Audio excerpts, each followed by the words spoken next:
கர்த்தருடைய பரிசுத்த நாமத்திற்கு மகிமை உண்டாவதாக. கடந்த பகுதியின் தொடர்ச்சியை நாம் பார்க்க இருக்கின்றோம். காத் ஊரானாகிய கோலியாத் பெலிஸ்தரின் படைத்திரள் ஜனங்களில் இருந்து முன்வந்து இஸ்ரவேலர்களை நிந்திக்கிறான். இஸ்ரவேலர்களுக்கும் பெலிஸ்தர்கள் என்று அழைக்கப்படும் பாலஸ்தீனர்களுக்கும் இருக்கிற பகையானது அவருடைய பிரச்சனையும் விடியாத ஒரு இரவாகவும் அந்தி சாயாத பொழுதாகவும் பல 1000 ஆண்டுகளுக்கு முன்பு இருந்து இன்று உலக வரைபடங்களில் பகைகளின் முதல் எடுத்துக்காட்டாக இருக்கிற நாடுகள் என்றால் இஸ்ரவேலர்களும் பாலஸ்தீனர்களுமே. இஸ்ரவேலர்கள் கர்த்தருக்கும் அவருடைய வார்த்தைக்கும் செவிசாய்க்கிற பொழுது இஸ்ரவேல் ஜனங்களோடு இருக்கிறார்.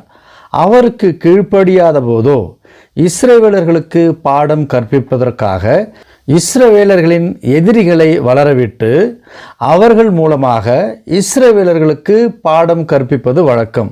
அதே போல சவுல் கர்த்தருடைய வார்த்தைக்கு கீழ்ப்படியாததினாலே அவனுடைய ராஜ்யபாரத்தை தள்ளி கிழித்து போட்டார் என்று கடந்த பகுதியிலே பார்த்தோம். கர்த்தருடைய ஆவியும் அவரின் வழி நடத்துதலும் சவுலை விட்டு நீங்கியது என்று நாம் கவனிக்கலாம். சாமுவேல் தாவீதிற்கு அபிஷேகம் பண்ணின பின்பு கர்த்தருடைய ஆவி அவன் மேல் வந்து தங்கினது என்று நாம் கவனிக்கின்றோம். அப்படி இருக்க யூத தேசத்தில் உள்ள சோக்கோ என்ற இடத்தில் பெலிஸ்தர்கள் ஒன்றாக கூடி சோக்கோ என்ற இடத்திற்கும் அசக்கா என்ற இடத்திற்கும் நடுவில் இருக்கிற எஸ்பேஸ் தம்மி என்ற இடத்தில் போருக்கு தயாராகி நிற்கிறார்கள் என்றால் இது சவுலுக்குரிய போர்க்களமாக இல்லாமல் இது கர்த்தருடைய போர்க்களமாக இருக்கிறது. இந்த போர்க்களமும் இந்த படையின் தலைமை சவுலின் பேரினால் படை திரண்டு நின்றாலும் அது சவுலுடையது அல்ல. ஆனாலும் கோலியாத்தும் அதன் உண்மைத்தன்மை தெரியாமல் தான் 1 சாமுவேல் 17:8 கோலியாத் இஸ்ரவேல் சேனையை பார்த்து சத்தமிட்டு தன்னுடைய பராக்கிரமத்தையும் சரீர வளர்ச்சியையும் திடகாத்திரமான உருவத்தாலும் உயரமான உடல் வளர்ச்சியின் மேட்டிமையான துர்சிந்தனையினாலும் இஸ்ரவேலர்களை நிந்திக்கின்றான் என்றால் அவமானப்படுத்துகிறான். நான் பெலிஸ்தன் அல்லவா? நீங்கள் சவுலின் சேவகர்கள் அல்லவா? ஆனால் தேவனின் சித்தம், தேவனின் நாமம் மகிமைப்பட சித்தம் கொண்டதால் இந்த போர்க்களமும் போரும் சவுலுக்கும் கோலியாத்திற்கும் இடையே நடக்கிற யுத்தம் அல்ல, கோலியாத்திற்கும் தேவனுக்குமான யுத்தமாக இருக்கிறது. கோலியாத் நிந்திக்கிறது, அவமானப்படுத்துகிறது இஸ்ரவேலரின் தேவனாகிய கர்த்தரையே. கர்த்தர் தனக்கு பிரியமானவனை கொண்டு எதிரிகளை வென்று தன் நாமத்தை உயர்த்துகிறவர் தேவன். எப்படியெனில் சவுல் ராஜாவான பிறகு அநேக யுத்தங்கள் நடந்தது. தாவீதின் அண்ணன்களும் சவுலின் சேனையில் படை வீரர்களாக இருந்தார்கள். ஒரு முறையும் தாவீது தன் அண்ணன்களின் சுக செய்தியை கேட்க போர்க்களத்திற்கு போகவும் இல்லை. அவனுடைய தந்தை ஈசாய் அவனையும் ஒரு முறையும் போர்க்களத்தின் அருகில் அனுப்பவில்லை. ஆனால் இந்த போரின் பொழுது ஏன் தாவீது போர்க்களம் வரை அனுப்பப்படுகிறான் என்றால் தாவீதினிடத்தில் கர்த்தருடைய ஆவி தங்கியிருக்கிறதை கவனிக்கலாம். கோலியாத் தேவனை நிந்தித்து கொண்டிருக்கின்றான். கர்த்தருடைய ஆவியானவர் ஈசாயின் சொல்லை கொண்டு தாவீதை போர்க்களம் வரை வழிநடத்தி செல்கிறார் என்றே நாம் இங்கு கவனிக்க வேண்டும். மட்டுமல்ல, அண்ணன் எலியாப் தாவீதின் மீது கோபம் கொண்டான். நீ இங்கே வந்தது என்ன? ஆனாலும் தாவீதை கர்த்தர் கொண்டு வந்த காரணம் தாவீதிற்கும் தெரியாது, அண்ணன் எலியாபுக்கும் தெரியாது.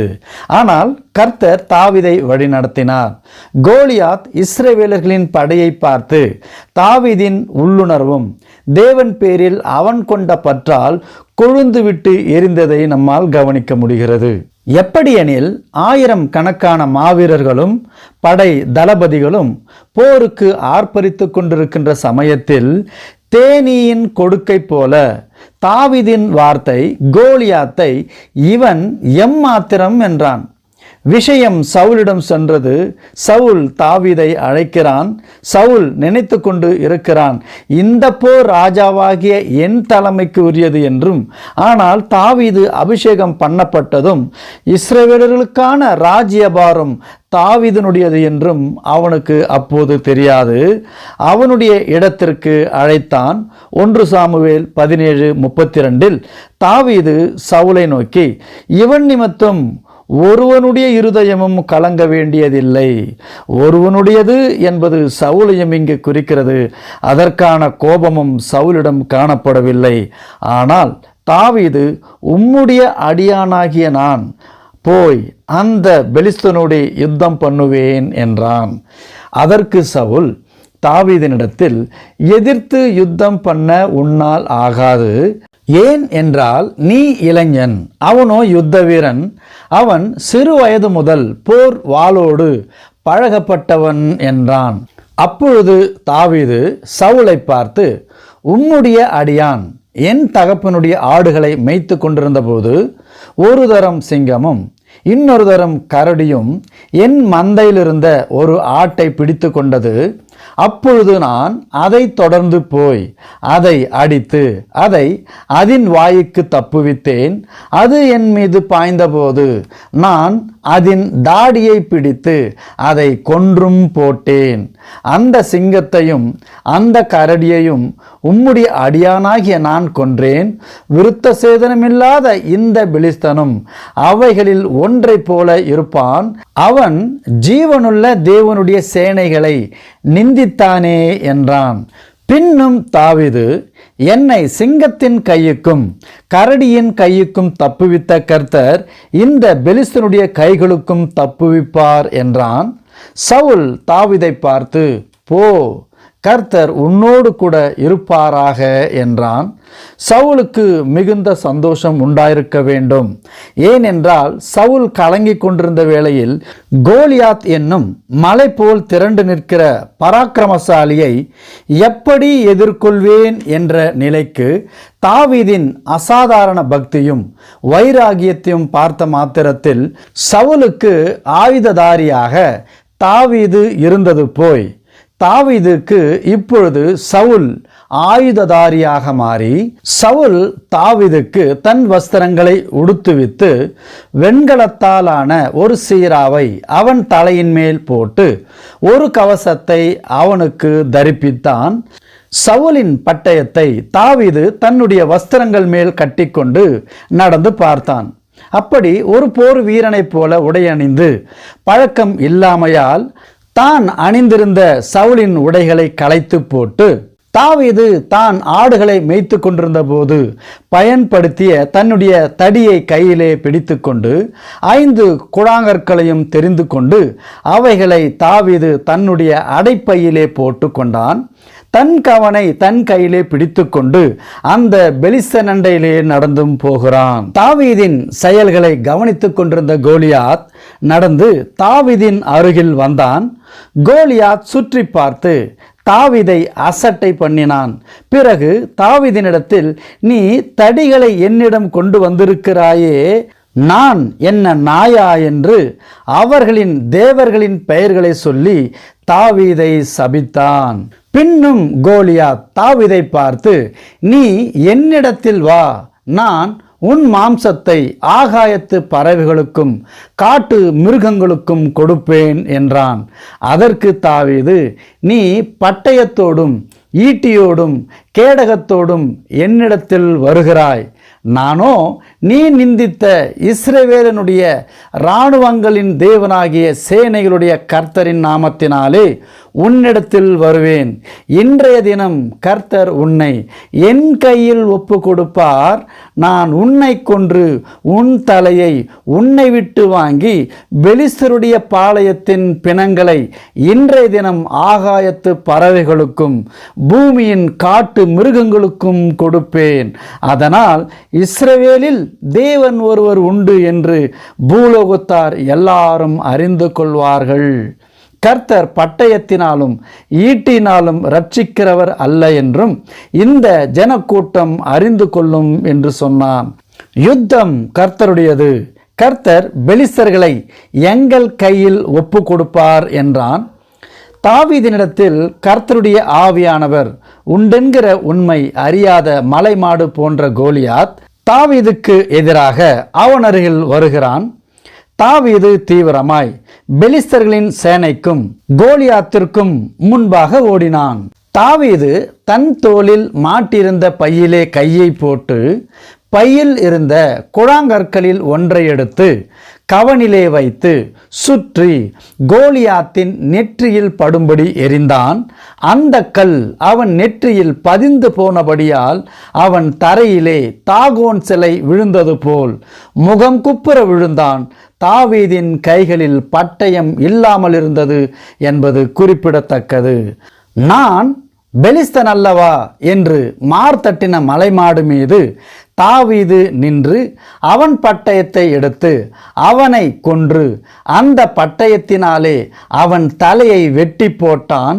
அப்பொழுது பெலிஸ்தர்களில் சேனையில் இருந்தவர்கள் அனைவரும் வீரன் செத்து போனான் என்று அங்கிருந்து எல்லோரும் ஓடிப்போனார்கள். இஸ்ரவேல் ஜனத்தாரோ பெரும் மகிழ்ச்சியுடன் எழும்பி ஆர்ப்பரித்து பள்ளத்தாக்கின் எல்லை வரைக்கும் எக்ரோனின் வாசல் மட்டும் பெலிஸ்தர்களை துரத்தினார்கள். மட்டுமல்ல, சாராயிம் பட்டணத்தின் வழியெங்கும் காத் பட்டணம் வரையிலும் எக்ரோன் பட்டணம் மட்டும் பெலிஸ்தர்கள் வெட்டுண்டு விழுந்தார்கள். இஸ்ரவேல் ஜனத்தாரோ பெலிஸ்தர்களை மூர்க்கத்தனமாய் துரத்தி பிறகு பெலிஸ்தர்களின் பாளையங்களை கொள்ளையும் விட்டார்கள். தாவீது கோலியாத்தின் தலையை எடுத்து அதை எருசலேமுக்கு கொண்டு வந்தான். அவன் ஆயுதங்களையோ தன் கூடாரத்திலே வைத்தான்.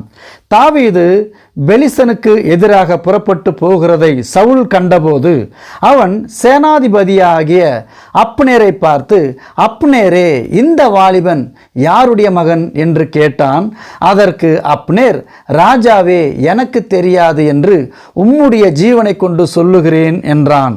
அப்பொழுது ராஜா, அந்த பிள்ளையாண்டான் யாருடைய மகன் என்று விசாரி என்றான். தாவீது கோலியாத்தை கொன்று திரும்புகையில் அப்னேர் அவனை சவுலுக்கு முன்பாக அழைத்து கொண்டு போய்விட்டான். பெலிஸ்தனுடைய தலையை அவன் கையில் இருந்தது குறிப்பிடத்தக்கது. அப்பொழுது சவுல், வாலிபனே, நீ யாருடைய மகன் என்று அவனை கேட்டான். அதற்கு தாவீது, நான் பெத்லகேம் ஊரானாகிய உம்முடைய அடியானாகிய ஈசாயின் மகன் என்றான். கர்த்தர் தனக்கு பிரியமானவனை கொண்டு எதிரிகளை வென்று தன்னுடைய நாமத்தை உயர்த்துகிறவர் தேவன். இந்த போரின் போதும் ஏன் தாவீது போர்க்களம் வரை அனுப்பப்படுகிறான் என்றால், தாவீதினிடத்தில் கர்த்தருடைய ஆவியானவர் தங்கியிருந்தது குறிப்பிடத்தக்கது. கோலியாத்தோ இஸ்ரவேலின் தேவனை நிந்தித்து கொண்டிருக்கின்றான். கர்த்தருடைய ஆவியானவர் ஈசாயின் சொல்லை கொண்டு போர்க்களம் வரை தாவீதை வழிநடத்தினார் என்பதை நாம் இங்கு கவனிக்க வேண்டும். தாவீது ஆடுகளை மேய்த்து கொண்டிருந்த போது ஒரு முறை சிங்கமும் இன்னொரு முறை கரடியும் அவனுடைய ஆட்டு மந்தையின் மீது வந்தது. அந்த சிங்கத்தையும் அந்த கரடியையும் உம்முடைய அடியானாகிய நான் கொன்றேன். விருத்த சேதனமில்லாத இந்த பெலிஸ்தனும் அவைகளில் ஒன்றை போல இருப்பான். அவன் ஜீவனுள்ள தேவனுடைய சேனைகளை நிந்தித்தானே என்றான். பின்னும் தாவீது, என்னை சிங்கத்தின் கையுக்கும் கரடியின் கையுக்கும் தப்புவித்த கர்த்தர் இந்த பெலிஸ்தருடைய கையுக்கும் தப்புவிப்பார் என்றான். மட்டுமல்ல, இன்றைய தினம் கர்த்தர் கோலியாத்தாகிய உன்னை என் கையில் ஒப்பு கொடுப்பார். நான் உன்னை கொன்று உன் தலையை உன்னை விட்டு வாங்கி பெலிஸ்தருடைய பாளையத்தில் பிணங்களை இன்றைய தினம் ஆகாயத்து பறவைகளுக்கும் பூமியின் காட்டு மிருகங்களுக்கும் கொடுப்பேன் என்று கர்த்தரின் பேரில் அவன் சொன்ன வார்த்தை அன்று நிஜமானது. கர்த்தர் அவனோடு இருந்தார். யுத்தம் கர்த்தருடையது. யுத்தத்தை கர்த்தர் வென்றார். கர்த்தரை நம்பி விசுவாசித்து அவருடைய வழிகளில் நடக்கிறவன் ஒரு நாளும் கர்த்தர் கைவிடுகிறதில்லை. இதோ தாவீது கர்த்தரின் பேரில் விசுவாசத்தை வைத்தான். தாவீது வைத்த விசுவாசத்தின்படியே நான் பெலிஸ்தன் அல்லவா என்று மார்த்தட்டின கோலியாத்தின் உடல் மேல் நின்று கொண்டு அவன் பட்டயத்தை எடுத்து அவனை கொன்று அந்த பட்டயத்தினாலே அவன் தலையையும் வெட்டி போட்டான். கர்த்தருடைய நாமம் மகிமைப்படுவதாக. தொடரின் தொடர்ச்சியை அடுத்த பதிவில் பார்ப்போம். அதுவரை உங்களிடமிருந்து விடைபெறுகிறேன். கர்த்தருடைய நாமம் மகிமைப்படுவதாக. ஆமென்.